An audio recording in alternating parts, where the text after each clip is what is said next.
when we were planning this retreat, and thank you very much, Diane, for inviting me. I feel very honored to be amongst all these wonderful directors in this room, and just a power of knowledge. But when we were planning the retreat, all the executives were like, well, we'll each take a chapter and kind of review it a little bit. So I looked at the chapters, and I immediately jumped in before anybody else had a chance to pick this one. But this one's called Developing Your Most Appreciable Asset and People. And I'm passionate. My love of Pampered Chef is the people of the Pampered Chef. And I learned very early that you have to find what you love in the business. And if you really love sales, you're probably going to be a great salesperson, right? If you really love the people, you're going to be good at getting bookings and sales and all, but not everybody's great at everything, right? So you have to learn how to be better at some things. Well, I like to be around people. God gave me a gift that I'm pretty much a people person. So I figured if I could take that gift that God already gave me and learn some skills that I don't have, that I wasn't born with out of osmosis, maybe I can make this business in developing people a passion. Because I really feel from the very start, even with our kids or our parents, whoever, it's all about building self-esteem. If you can make somebody feel good about themselves, that's the key. And that's the bottom line, isn't it? Because when you do that, it comes back to you tenfold. And it may be monetary in this business, but there's also a tenfold and 20-fold and 100-fold, like Michael was saying, that a lot of you maybe haven't experienced yet, and a lot of you have. So I believe that developing people is really what you need to be doing. And in this LEAD program, I know that I think the goal is 2 leaders to be developed within the year. Is that how it goes? So this is like the key here, guys. And it really, if you put your head in the right place and get yourself set up with the right tools and the mental attitude, you're going to be there. So here's a quote from this chapter. It's really good. It's kind of listy, so I'm not going to read everything, but I just wanted to tell you this one quote. It started out, "The one who influences others to follow only is a leader with certain limitations. The one who influences others to lead others is a leader without limitations." So I thought this was so interesting because I was reading my notes this morning, and get this, where have you heard this before? Okay, this is a quote from Guy Ferguson. "To know how to do a job is the accomplishment of labor. To be available to tell others is the accomplishment of a teacher. To inspire others to do better work is the accomplishment of a manager. And to be able to do all 3 is the accomplishment of true leaders." So where did you hear that? Yesterday. Does that ring a bell with Judy Joel's talk last night? Yes. Okay, so the laborer is who in this company? The people who are out doing shows all the time, consultants. Who is the teacher? The directors. Who is the inspirers to manage others? The leader. And guess who is the top of it? Be able to do all 3 is the accomplishment of a true leader, which is called an inspirational leader. So this is it. So our goal in this room is I want every one of you to figure out how you can be an inspirational leader. And in this chapter, you're called a people developer. Okay? So anyway, I thought this was very interesting too. And some of this stuff you've heard, but sometimes it has to come back to you and you have to process it in the space that you're in right now. Because you're all sitting here, you're all in this space. You all want to be people developers. You all want to be inspirational leaders. So think about this. There's 5 principles for people development. I kind of like that idea. The first one is the value of people. And you have to ask yourself or tell yourself, this is an issue of your attitude. The second one is a commitment to people. And you have to ask and tell yourself, this is an issue of my character. The third one is integrity with people. That's an issue of, I'm sorry, commitment is time, an issue of your time, I'm sorry. Integrity is an issue of your character. Setting a standard for people, that's an issue of your vision. We talked about that last night? Yeah. Right. Standard for people is an issue of your vision.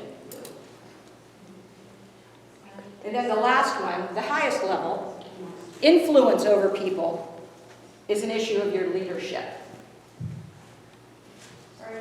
Can you say those again? Yes, I can. there's 5 principles for people development. The first one, the value of people, that's an issue of your attitude. A commitment to people, that's an issue of your time. Integrity with people, an issue of your character.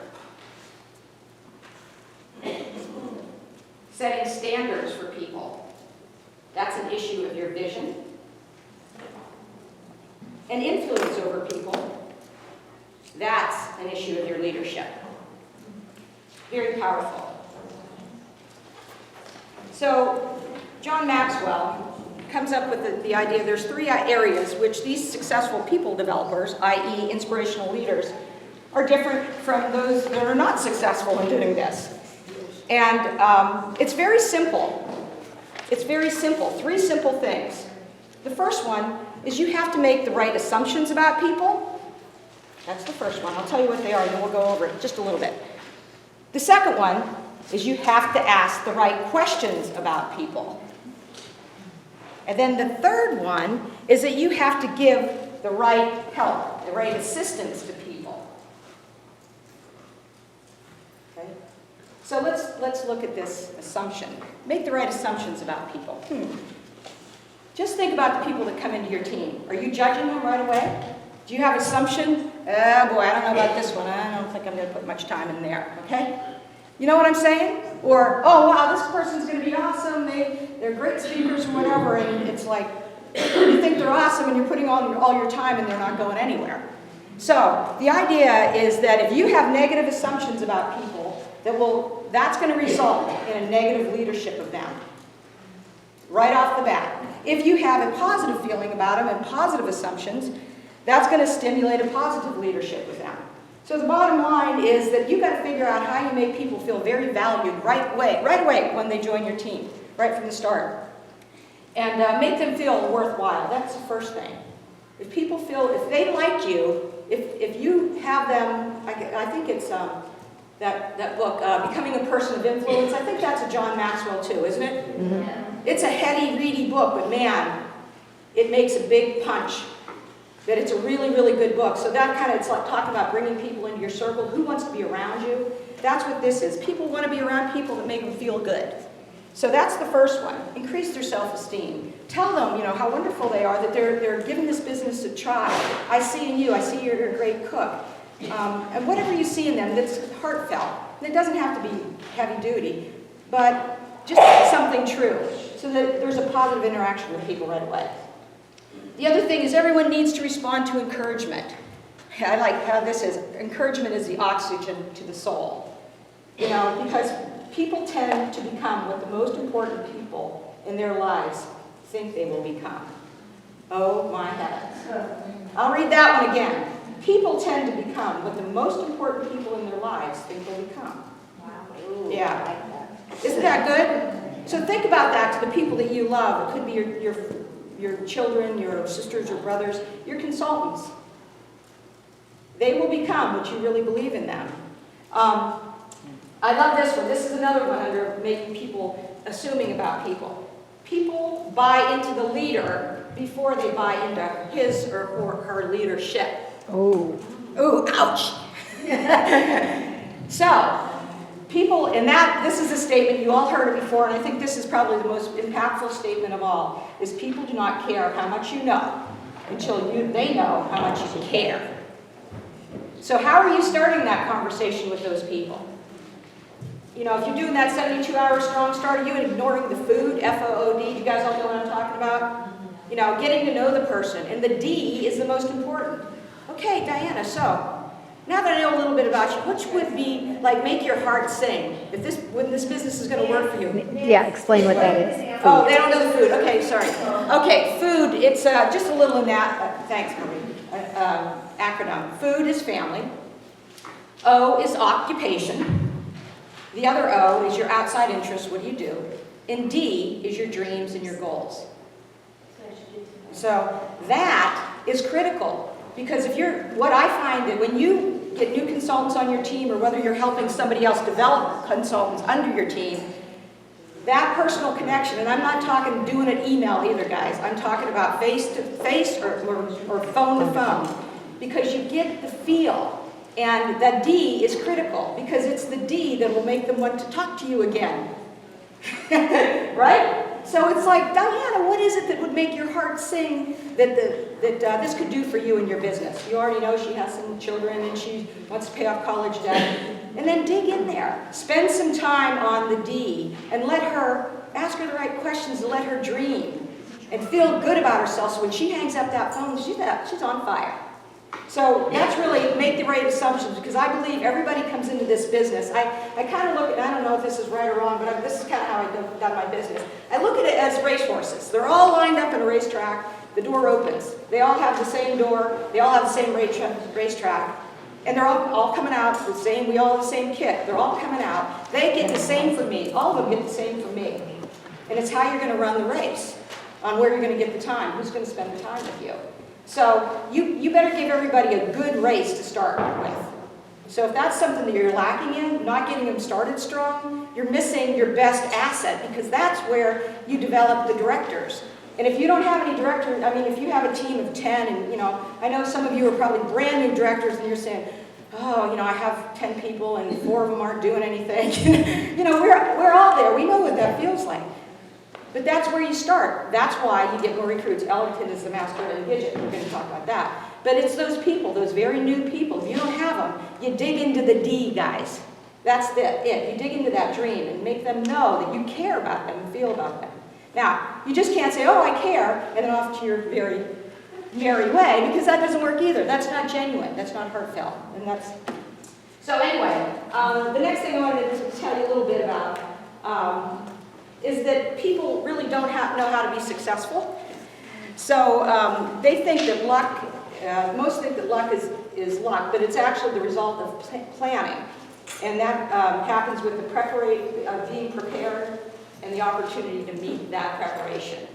So a lot of it is, I love the gal that talked about her office, your office. If you're not prepared, you don't know what you sound like. That's just as bad as saying, I want to get shows, but your dates aren't tagged in the calendar. You're not real, seriously. Because if you can't set up time to talk to people and say, Diana, I'm going to check in, thanks, Diane. I'm going to check in with you in 24 hours, because I know that you really do want to get rid of that stress from the college loan. And we make it a phone appointment. That tells me I'm Karen. I'm getting her out of the gate the same way. But if she doesn't know, if I don't know what I'm doing, I don't know when I can talk to her, that's as bad as having a calendar that I want bookings and you have no idea where to put them. Okay, and think about that, because it's the same as shows. You got to know what you're doing. You got to know where your time is to put it. So, okay. The other thing is, okay, Diana's like all on fire, but Diana failed miserably, or I'm sorry, everybody said they couldn't do, even after taking PCU objection class. So anyway, but you have to say, you know what?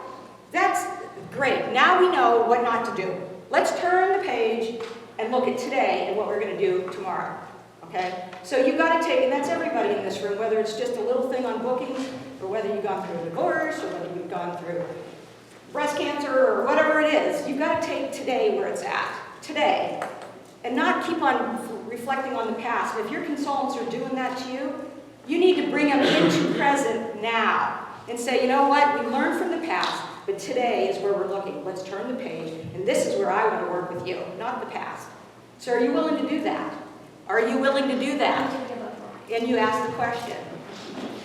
And if they say yes, 100%, then you've got this thing going on that you can push her to what she needs to do without saying, oh, she's telling me more about, how awful it was when dot. And I can say, you know what, Diana, remember we talked about that? We're working now and in the present. And remember our conversation, because that's where you want to be. So, just few little tips. Okay, another thing. People are naturally motivated. I don't have much more time.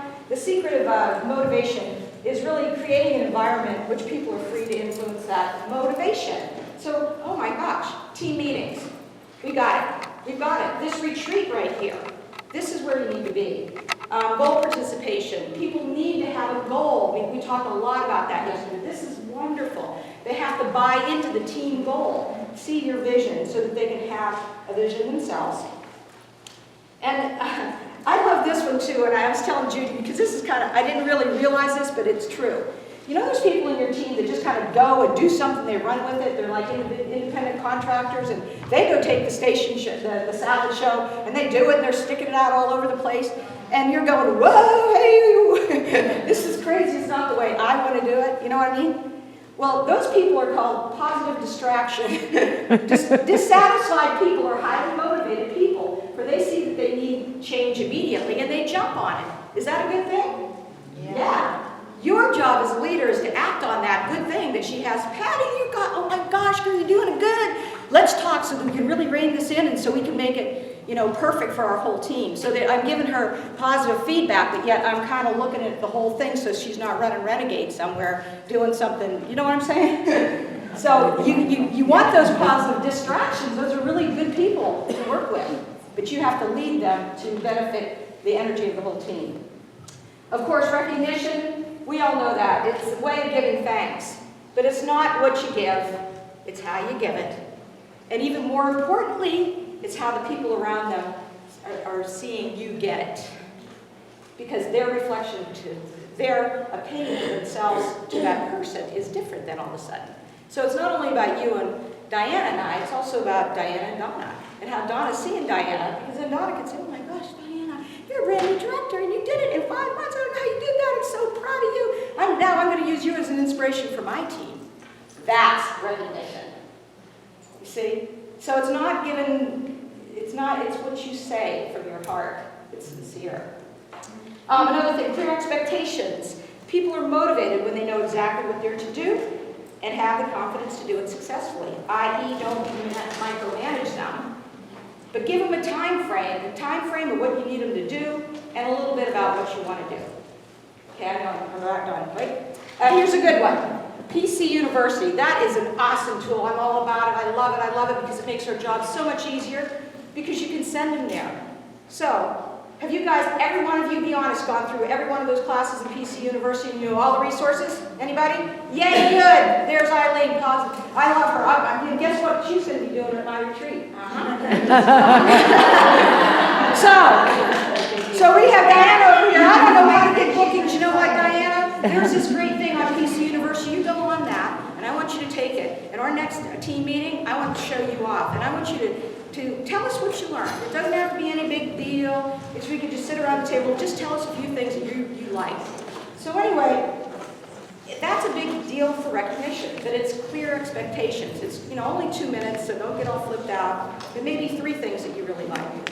But by doing that, that's how I'm building leaders. I'm developing people. And then the other thing is ask the right questions about people. I love this one. Here's some things to ask yourself. Am I building people, or am I building my dream and using people to do it? Ouch. Yeah, okay. Say it very slowly. I want you to ask yourself, am I building people, or am I building my dream and using people to do it? Wow. Ouch. Yeah. So, how do you do that? Yesterday, we talked about vision. So when you're doing this stuff at your team meeting, somebody, I think, Erin had a great question. Huh? Yeah, I don't know. But she had a great question. How do you get people to buy into this? I mean, come up with a number. How you do it is tell people what they want out of the business. Tell us at a meeting, tell us what would make your heart sing that would happen with your Pampered Chef business. I know we talked about it. Tell everyone, because we all want to do it for you. So if I know hers and hers and hers and hers, it's easy to come up with, oh my gosh, when we do this, you're going to be so happy, you're going to have no college loan, you're going to have a new car payment, you're going to go on that vacation to the Bahamas, and Diane, you're going to have some fun when you go do your nails every day. And you, my dear, are going to be a national executive director, because that's what I know you want to do. I am. So, if you reiterate their vision, it's not all about you guys, and really it isn't about you, okay? And then, here's another, Judy talked about this yesterday. Do I care enough to confront people when it makes a difference? Do I care enough when somebody's doing something out there that you know is very detrimental to their business or them? or saying things, talking about other consultants, the girly that, are you stopping that, nipping that in the bud? Yeah, that's an inspirational leader. You need to, it's going to affect you and your team. But when you have a relationship, you can say it with honesty. You can have a good conversation. So just remember that, here's a good one too. Manipulation is moving together for my advantage. Motivation is moving together for mutual advantage. Okay, manipulation is moving together for my advantage. Motivation is moving together for mutual advantage. So, and then the last thing is just really, you have to listen. Listen to people with your ears. Are you hearing their words? Are you hearing what they're really saying?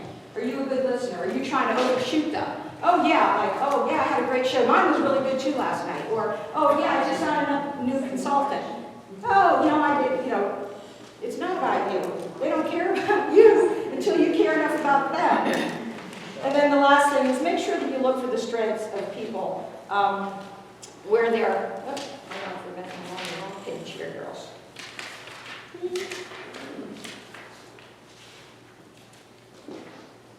Okay, here it is. Make sure that you are very much looking at their strengths. Whatever it is, start from the very beginning and get them in front of people showing it off.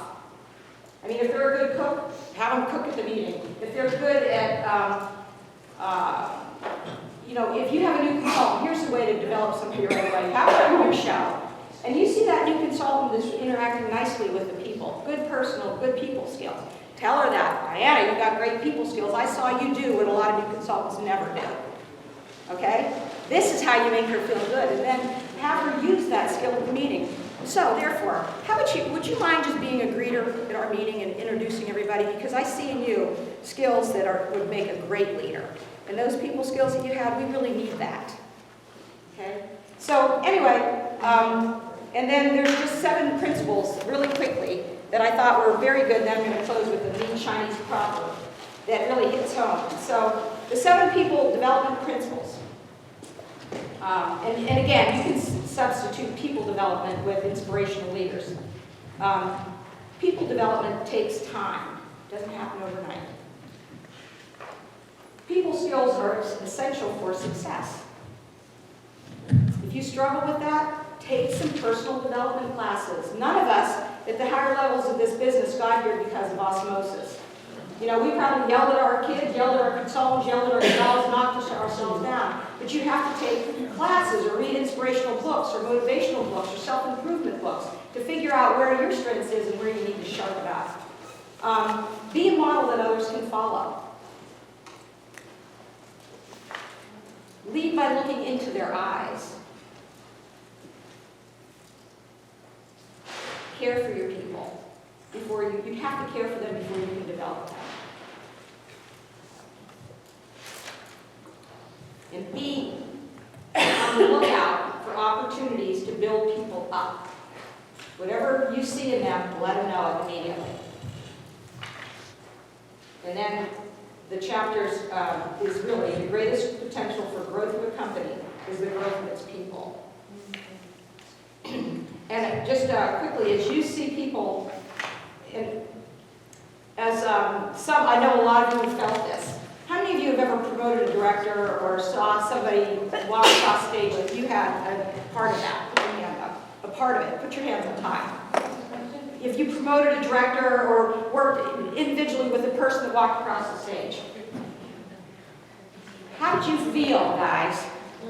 Proud. Proud. I mean, wasn't that like one of the most wonderful moments of your Pampered Chef business? If you guys want to be people developers, inspirational leaders, you have to make that the moment of your Pampered Chef business. Seriously, because it's almost like your kids walking across it. Because it wasn't what you did, guys. It wasn't what you did, is it what you inspired them to do, okay? And I tell you what, when you get your chills, your hair standing up on your arms, when you see that person walking across the stage and making a difference, and you know that you had a little part in it to inspire her, to have her have the life that she or he wants. That's the beauty of the Pampered Chef, and that's what we can do, all of us can do. And really, when it all comes down to it, back what Michael said, that's the beauty of having people around you and inspiring you, and it all comes back. And that's how you can build a great organization and feel really good about yourself too. So I want to read this closing, and it's the ending. Listen to the ending. It's a Chinese proverb. People, go to the people, live among them, learn from them, love them. Start with what they know, build on what they have. But the best leaders, when their task is accomplished, their work is done, the people will remark, we have done it ourselves. So who's it about? Yeah. Is it about you? Have you been a part of it? But is it about you? No. But will they remember what you did for them? Yeah. And is that the mark that you want to make in life? Yeah. Yes. So that's why our best assets are people, and I thank you very much.